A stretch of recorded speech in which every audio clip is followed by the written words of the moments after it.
Bir okuldan fazlası bazen bir yuva olur. Bilgiyle büyüyen her çocuk yarına umut olur. Hürriyette başlar yol, yol, yol, yol. Akıl, vicdan, ahlakla kurulur geleceğin kolu.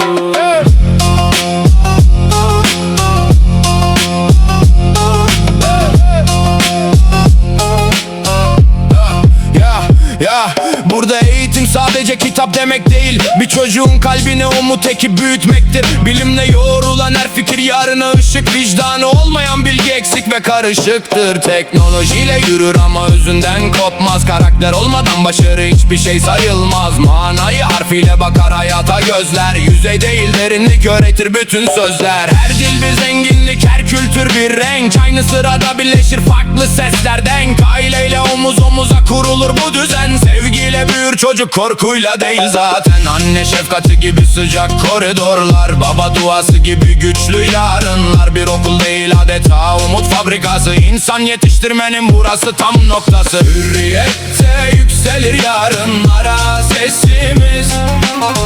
Bilgiyle güçlenir umut dolu neslimiz. Akıl, vicdan, ahlak bizim yolumuz.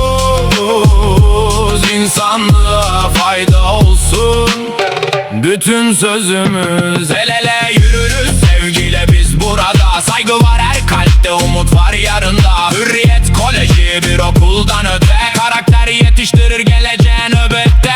Doğruluk pusulamız, dürüstlük yolumuz. Adalette yükselir yarınki toplumumuz. İyilik paylaşınca çoğalır her yerde. Fazilet izi kalır yürüdüğün her kentte. Öğrenmek ezber değil hayatı anlamak. Bir insanın derdini sessizce paylaşmak. Eleştiren değil sadece çözüm üreten. Kendi değerleriyle dünyaya yön veren. İnancı öğrenirken sevgiyi de biliriz. Farklı düşüncelerde ortak yön buluruz. Kimseyi ayırmadan sarar bütün sınıf. Çünkü insan olmak en büyük vasıf. Dezavantajlı olana uzanır eller. Merhametle büyür burada bütün değerler. Birlikte yaşamayı öğretir bu çatı. Saygıyla kurulur geleceğin hayatı. Bir çocuk değişirse dünya değişir. Bir kalbe dokunursan umut yetişir. Bilgiyle sevgiyle emekle her gün. Hürriyetle kuruluyor geleceğin yönü. Hürriyette yükselir yarınlara sesimiz.